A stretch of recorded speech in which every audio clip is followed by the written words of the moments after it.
So, ladies and gentlemen, I know many of us have been waiting. Láti ẹ̀kọ́ pẹ́ parí tètè lẹ́nu wa.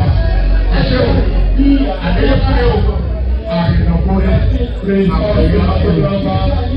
all cinematographers, please just take a position. We do appreciate. Kiri ọ̀la fún bẹ́ẹ̀.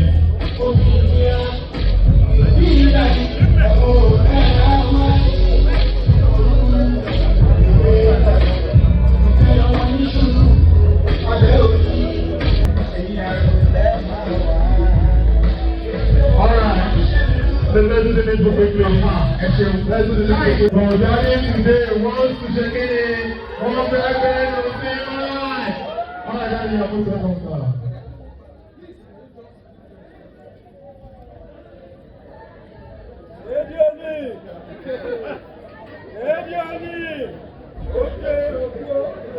Jaya gbogbo wọn. I'll be on the phone. Calling you tonight. Let's go. I want me to show. Make me know the vibe. Thank you.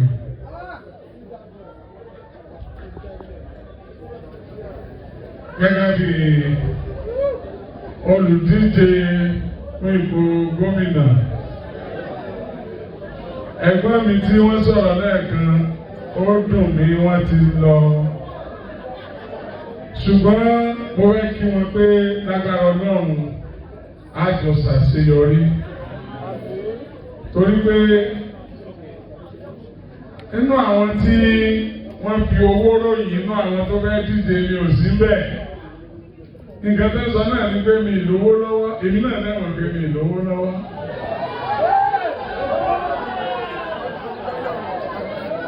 Ìdí nìyẹn tí ẹni tó gba owó bí èèyàn kan mú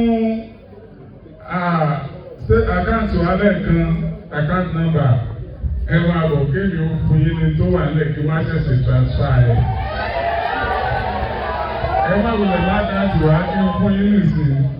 Màá yóò wù ọ lọ iṣẹ́ fẹ́ lọ gbé tírè wá ni ẹ lọ gbé tírè wá.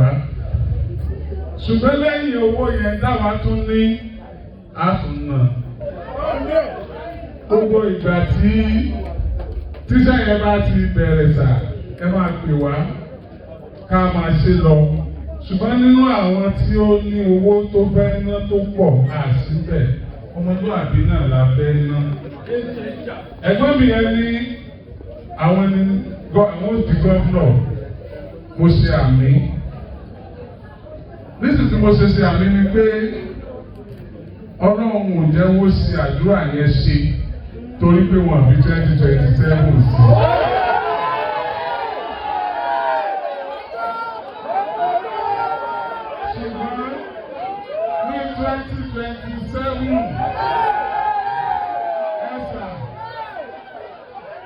Ọmọkùnrin tó wà wájú yìí, ó pọ̀ wá kọmíṣánná nǹkan tá à ń ṣiṣẹ́ ní Ọ̀pọ̀lọ́ state ní agbára Ọlọ́run. Ó lè mọ̀ pé tí wọ́n bá fi nílé rẹ̀ yìí gbẹgbẹ bẹ́ẹ̀ wá bí àwọn tá a ṣe kan lẹ́nu pé tá a ṣe fẹ́ fún jẹ́nẹ́sì gọ́ọ̀nà Ọ̀pọ̀lọ́ state. Ẹ máa sọ pé mi ni nítorí pé èmi ni ara yín. Àjọ wà ní media industry ni. So my winning is your winning. My mandate is your mandate.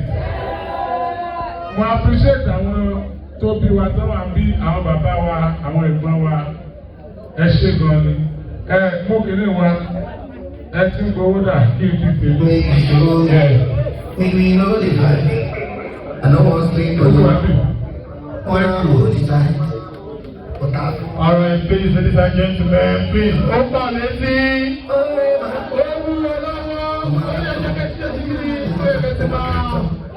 Our problem to be